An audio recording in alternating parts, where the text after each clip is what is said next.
Finally this hour, the Oscar nominations were just announced in Los Angeles. History was made in at least one category as the first openly trans actor was nominated for an Oscar. The unveiling of the list of hopefuls had to be postponed twice because of the wildfires burning in Southern California, which weighed heavy on the announcements, of course. For more, let's bring in entertainment journalist, pop culture expert, and friend of the show, Brian Balthazar. Brian, like you, I'm quickly going through the list. I have to say, no real stunners, kind of what we expected in a year where the field's wide open. But let's start with Best Picture. They've got to do 10 films for this one, so plenty of room for some maybe smaller films to get in the picture. Wicked's on there, Anora, which is a favorite with a lot of folks who love movies. Talk about the Best Picture race. Any surprises there?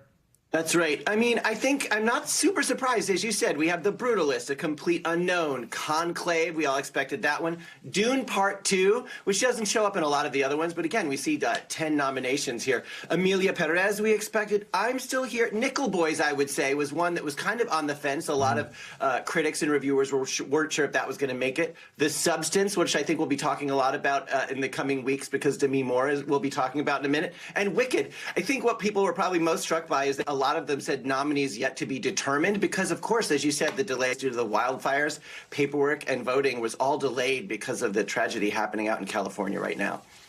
Brian, let's now get into some of the specific categories. Lead actor, we know Adrien Brody, seen as a favorite for his role in The Brutalist, even though we had this whole conversation yesterday about the use of AI and how that might impact things. Walk us through who's in this category.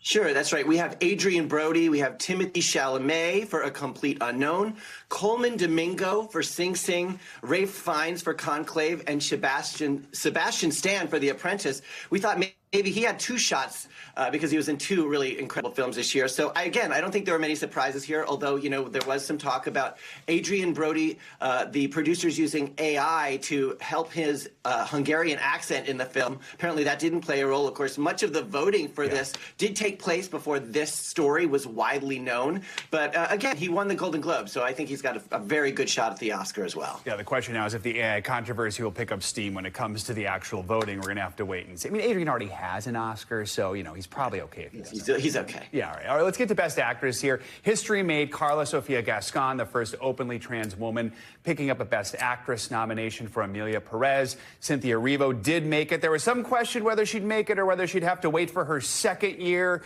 Right. And you mentioned it right there. At the bottom of that list in front of us, I gotta think is the favorite is Demi Moore, right?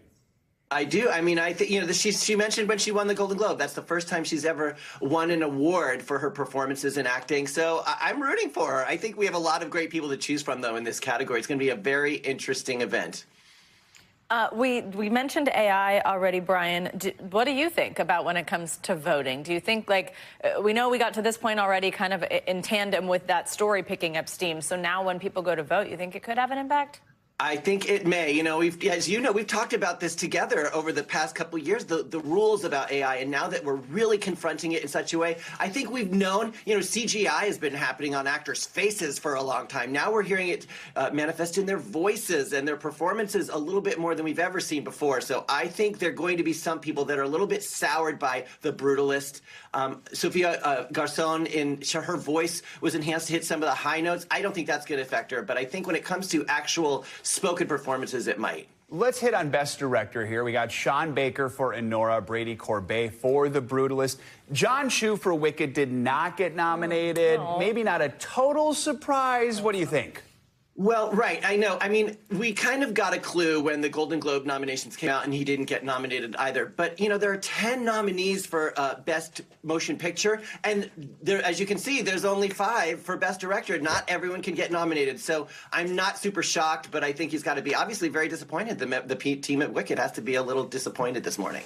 If you are a Succession fan, keep your eye on supporting actor because Kieran Culkin and Jeremy Strong will be going head-to-head in that category for their Again, as well. I know, and Kieran might be the favorite this time around, too. All right, Brian, thank you so much. Once again, the Oscars are on Sunday, March 2nd. So something to look forward to there. Absolutely. I also think on the John Chu thing, that makes me sad because I liked Wicked a lot, but he's got another chance. There's another one. Yeah, I think this is one of those situations where the second part of Wicked might do better in the Oscars. Yeah. So Ariana Grande to get a nomination today, too. Yeah. So that's going to do it for this hour of Morning News Now. Stick with us. The news continues right now. Thanks for watching. Stay updated about breaking news and top stories on the NBC News app or follow us on social media.